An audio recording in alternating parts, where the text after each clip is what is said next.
paham bagaimana dinamika penertiban pagar laut itu menunjukkan bahwa oligarki sangat kuat.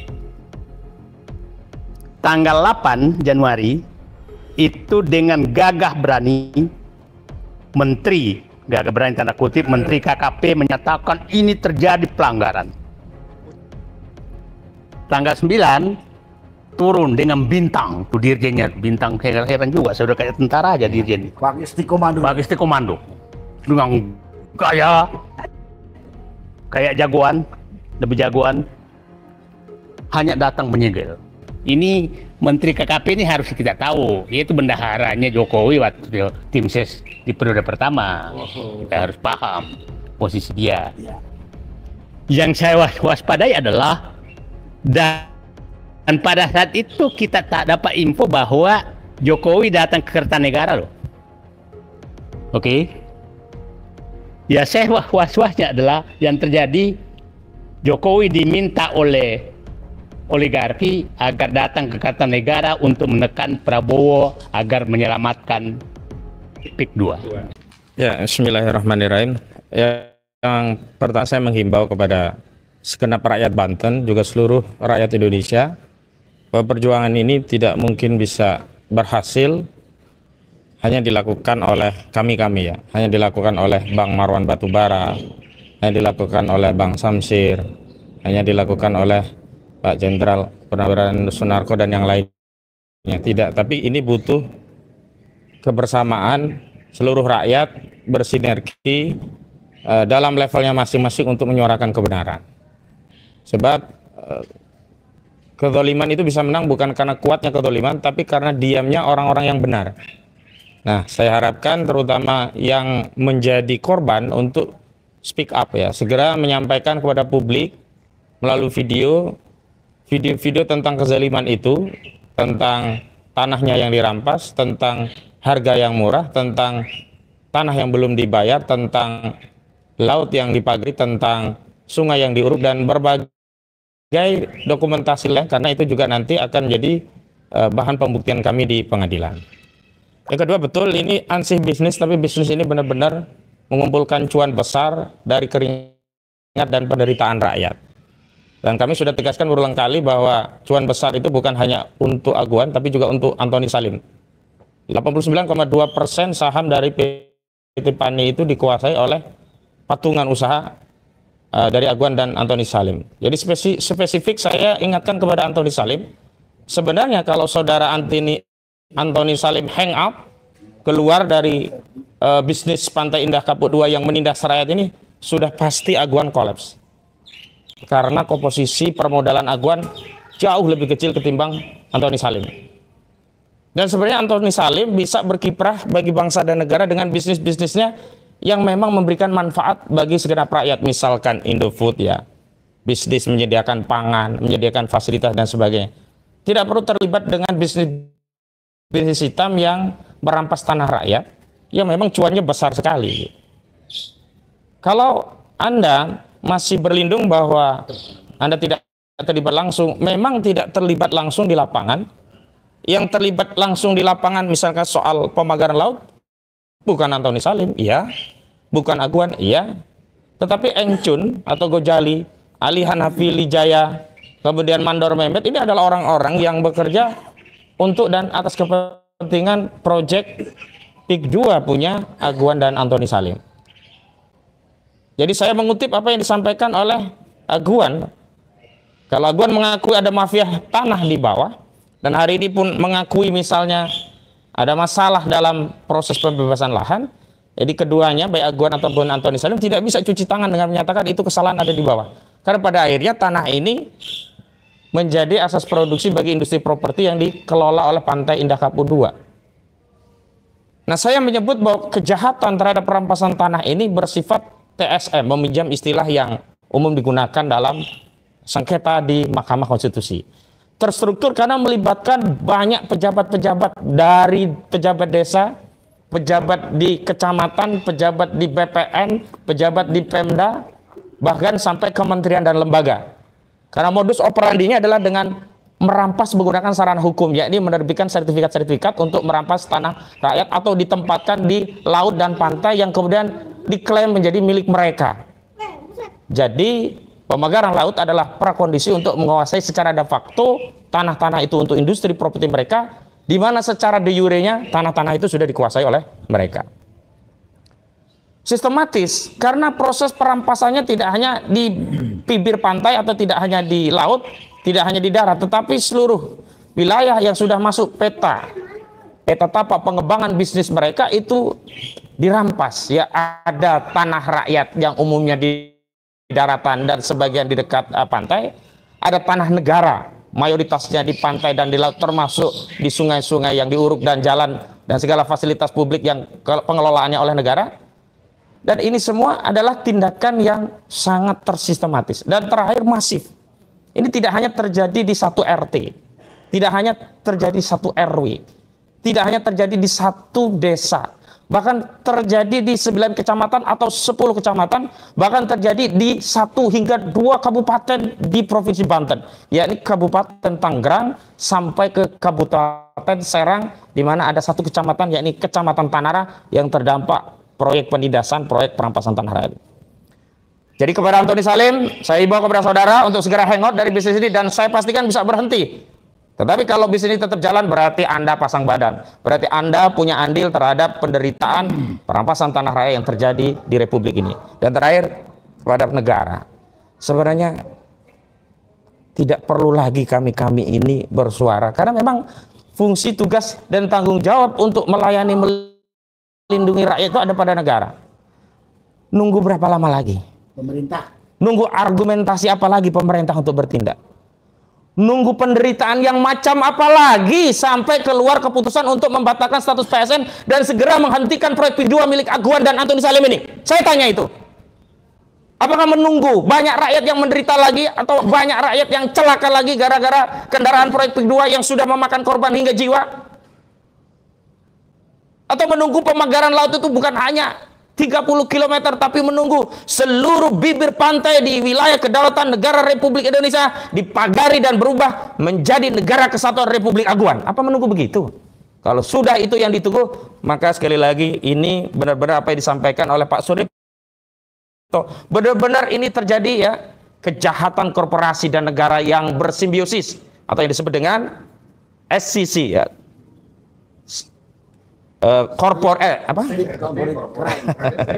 State corporate crime begitu ya. State corporate crime. Karena apa? Ini ada pembiaran bahkan difasilitasi oleh negara. Negara yang dimaksud adalah pemerintahnya. Sementara negaranya itu sendiri sebenarnya konstitusinya tidak memberikan 1 inci pun peluang atau celah bagi pemerintah untuk melayani oligarki. Itu saja yang bisa saya sampaikan. Terima kasih. Wassalamualaikum warahmatullahi wabarakatuh. Terima kasih. Mohon maaf ada Daeng Didu ya, kami persilahkan untuk mau ngomong apa saja karena beliau lebih tahu apa yang harus dibicarakan. Kami silakan. Saya menggunakan kesempatan ini untuk ini sebenarnya saya mampir aja ketemu teman-teman pejuang yang sudah diwakili Khalid ya sekarang ya. Kalau tentang PIK 2 Khalid lebih jago lah. Menghadapi pemerintah dan menghadapi PIK 2, menghadapi pengacara, menghadapi cukup Khalid yang menghadapi itu, penjelasannya sudah sangat lengkap. Saya hanya menggunakan kesempatan ini bahwa 2 minggu lagi Pak Prabowo memasuk 100 hari. Di nanti 20 Oktober, jadi tinggal 2 minggu lagi masuk 100 hari. Rakyat bertanya, apakah 100 hari betul Pak Prabowo itu bersama rakyat atau bersama oligarki dan Solo? Itu titik persimpangan jalan yang Pak Prabowo harus pilih. Nah, rakyat masih sangat berharap bahwa Pak Prabowo kembali ke aslinya dan bisa lepas dari cengkraman oligarki dan dinasti Solo. Itu harapan rakyat. Tapi apakah Pak Prabowo melakukan? Kami masih berharap. Kami masih berharap. Pak Narko mungkin juga berharap. Walaupun mungkin harapannya lebih rendah dari saya.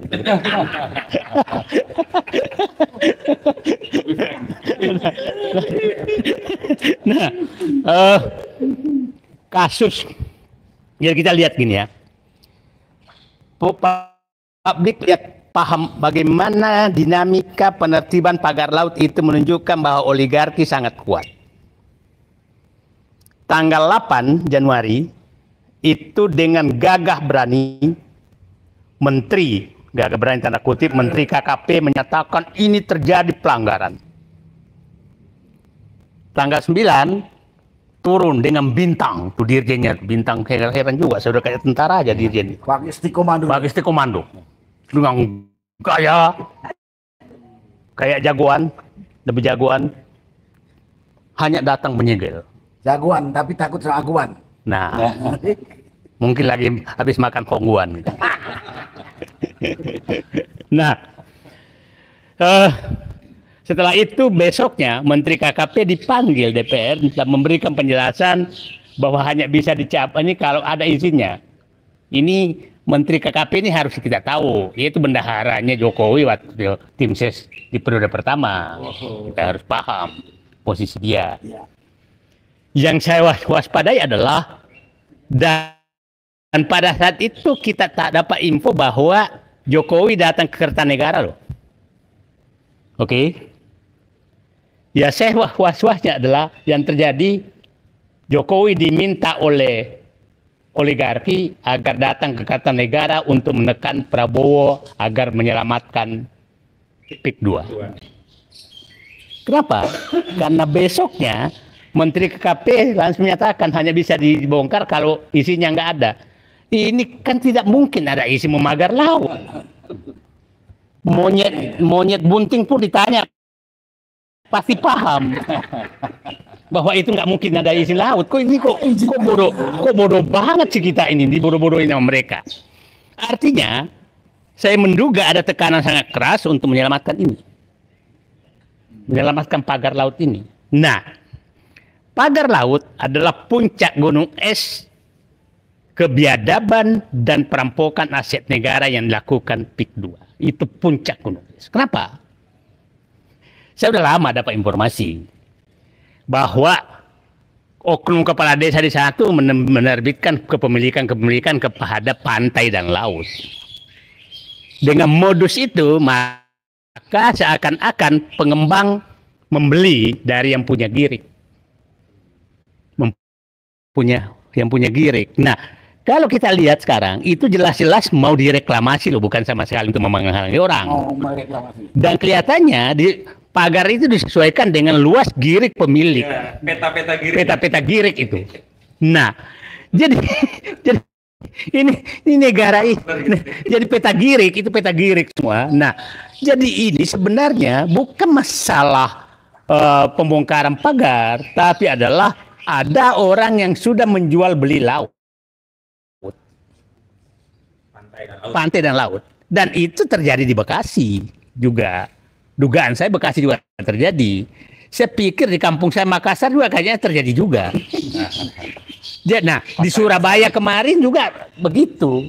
Jadi sekarang oligarki ini setelah merampok tambang, merampok hutan, merampok kebun, sekarang merampok laut.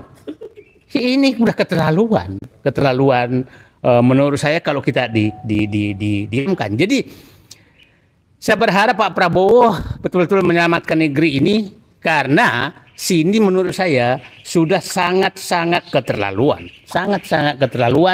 dan kita betul-betul 3 hari ini dibodohi oleh mereka dengan berbagai pernyataan-pernyataan yang konyol, sangat-sangat konyol gitu. Untung ada Khalid yang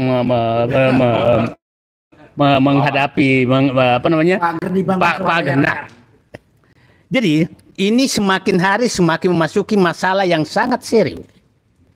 Dan saya pikir sudah sangat sulit bagi kita, bagi orang yang punya akal sehat, menyatakan bahwa PIK 2 ini tidak melakukan pelanggaran, sangat melakukan pelanggaran.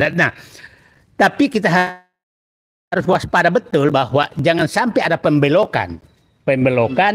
Istilah saya kemarin itu adalah Menteri Jokowi di dalam kabinet Prabowo.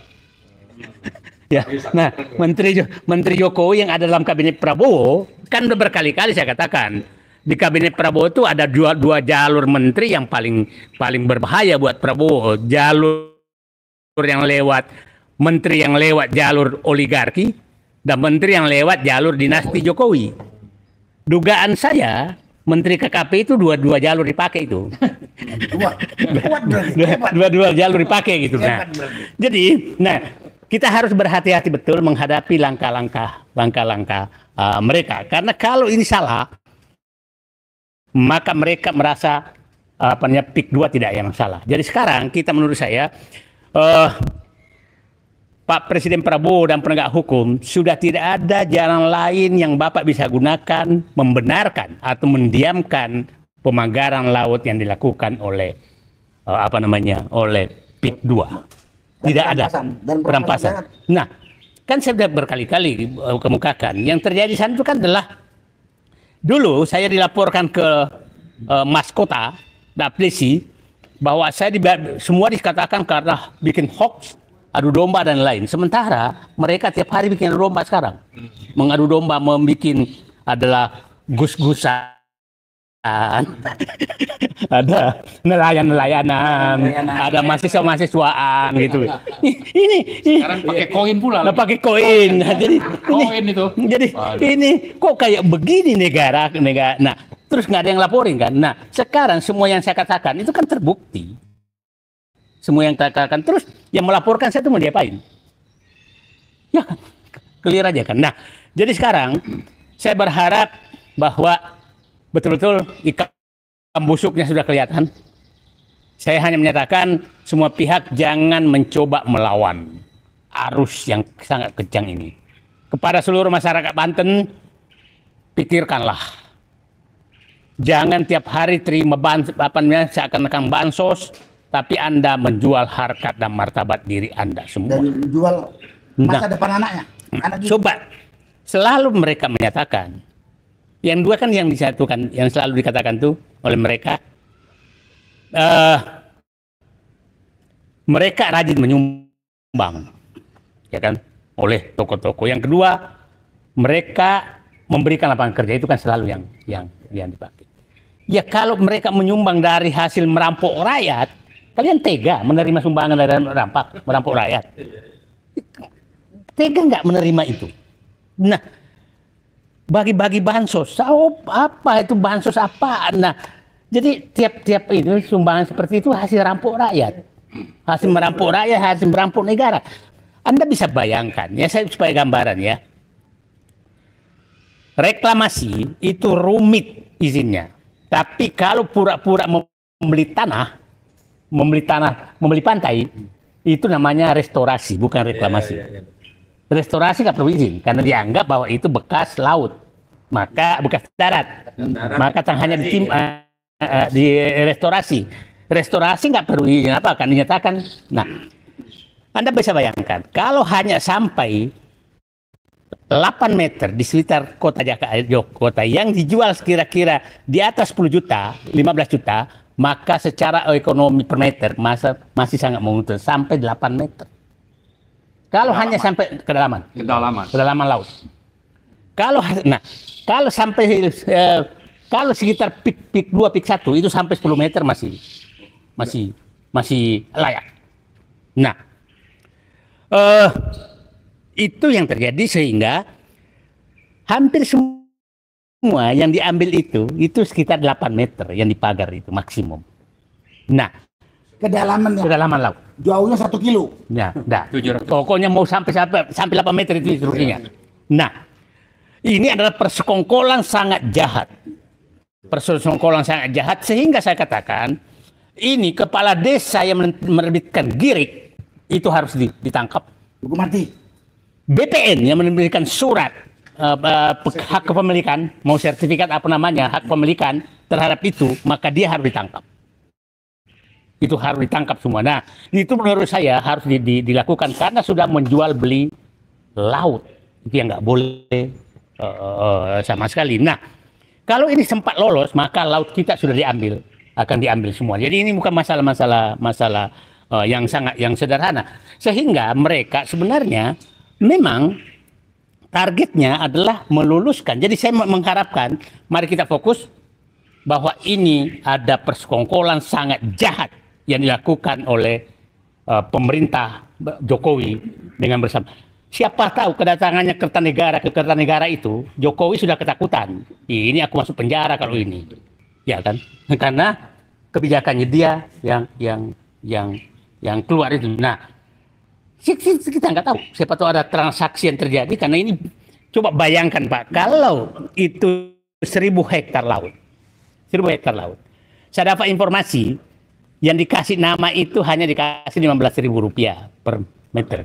Itu ya besar lah, nggak punya hak kok. Numpang nama doang. Kalau dia 10, kalau 30 km kali 1 kilometer, berarti udah 30.000 hektar dong. Pantes banyak mobil di ya. Ya. 30 hektar dong, 30.000 hektar dong. 30 hektar itu berapa triliun nilainya? Ratusan triliun, ribuan triliun. Nah, inilah pencurian yang dilakukan oleh, ya saya juga nggak tahu, tangan Allah bekerja. Mungkin saking semangatnya Abdesi melaporkan kemarin, makanya berbalik semua borok-borok itu terbuka ke muka mereka. Jadi ya ini tangan Allah yang bekerja. Jadi saya hanya kepada publik, ini adalah kasus yang sangat besar yang menjadi uji nyali kepada Prabowo di seharus 100 hari kerja beliau. Apakah akan memihak ke rakyat atau memihak kepada oligarki dan dinasti Jokowi? Itu pilihan yang harus dihadapi. Dan saya sekali ulangi, saya masih berharap Prabowo memihak ke rakyat dan kembali ke dirinya sendiri. Terima kasih, itu saja. Assalamualaikum warahmatullahi wabarakatuh. Terima kasih Bang Said. Saudara, bayangkan andai kata dugaan dari Bang Said itu, tadi juga dari Bang Hosinuddin, bahwa girik itu memang ada dan diterbitkan oleh aparat. Saya kira ini yang menjadi sangat luar biasa. Pencurian, pantas saja Bang Samsir tadi mengatakan sangat lama untuk menindak itu, tunggu 20 hari. Ya.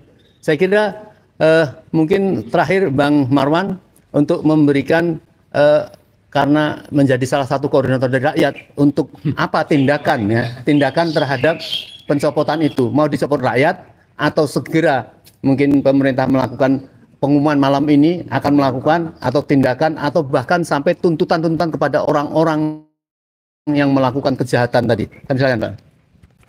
Ya, terima kasih Om Lim. Jadi isunya bukan soal mencabut pagar ya, tapi menuntut langkah nyata dari Presiden Prabowo bahwa kejahatan di darat dan itu sudah terjadi.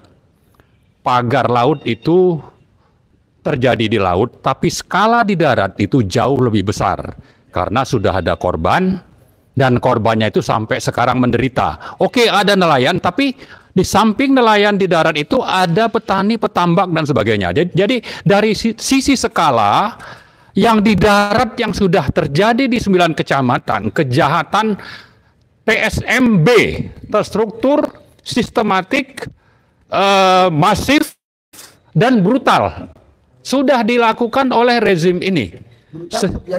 Biadab bisa juga, BB berarti, ya. Artinya bahwa ini kejahatan sudah sangat nyata. Lalu yang kedua, kita bicara tentang pagar, itu kan adalah bagian dari proyek di darat dan di laut. Dan pelaku kejahatan utamanya itu ya tetap saja yang namanya Aguan, Antoni Salim di sisi pengusaha, dan di backup oleh Jokowi di sisi penguasa. Jadi saya kira kalau kita masih menunggu-nunggu ini siapa yang mengaku atau nyari-nyari, saya kira itu tidak perlu. Penjahatnya sudah jelas, yaitu Aguan dan Antoni Salim. Ini tinggal ditangkap saja, nggak perlu nunggu 20 hari atau cari-cari siapa ini. Udah jelas itu orangnya itu gitu. Ya. Ngaku penjara kita nggak cukup. Ya, makanya jadi, nah inilah karena itu poin ketiga yang kita tuntut adalah bukan kasih alternatif seperti yang Pak Said sebut. Pak Prabowo sekarang Anda mau menghentikan PSN PIK 2 menangkap pelaku kejahatan TSMB ini, atau Anda nanti akan berhadapan dengan rakyat. Tinggal itu aja. Jadi tidak ada alternatif sebenarnya bagi para Prabowo itu. Buktikan Anda presiden, Anda hukum, tangkap itu pelaku kejahatan tadi, bela rakyat dan negara dan kedaulatan yang sudah dirampas, atau kalau tidak nanti Anda akan berhadapan dengan rakyat yang semakin ke belakang itu akan semakin masih perlawanannya. Jangan lupa ya, ini ada contoh di Los Angeles itu, yang kebakar itu sesuatu yang saya kira bisa terjadi tiba-tiba, dan di sini juga bisa terjadi, dan itu bisa menimpa kepada pemerintahan ini. Jangan lupakan bahwa kita itu punya Tuhan ya. Makanya ada Pancasila. Itu sila pertama itu harus menjadi pegangan dan rujukan bagi orang yang memerintah seperti Pak Prabowo. Kecuali itu tadi yang disinggung Pak TB itu sudah makin banyak nih orang yang komunis begitu ya. Seperti yang saya kira diduga dijalankan oleh Joko Widodo. Nah, saya kira Pak Prabowo tidak seperti itu. Maka kita menuntut bahwa pelaku pemasang pagar laut itu sudah jelas. Aguan Antoni Salim sebagai penanggung jawab utama, kemudian ini orangnya harus ditangkap, kemudian PSN PIK 2 harus dibatalkan segera, dan kalau itu tidak dilakukan, saya kira rakyat siap untuk melakukan perlawanan. Saya kira itu saja. Terima kasih. Assalamualaikum warahmatullahi wabarakatuh.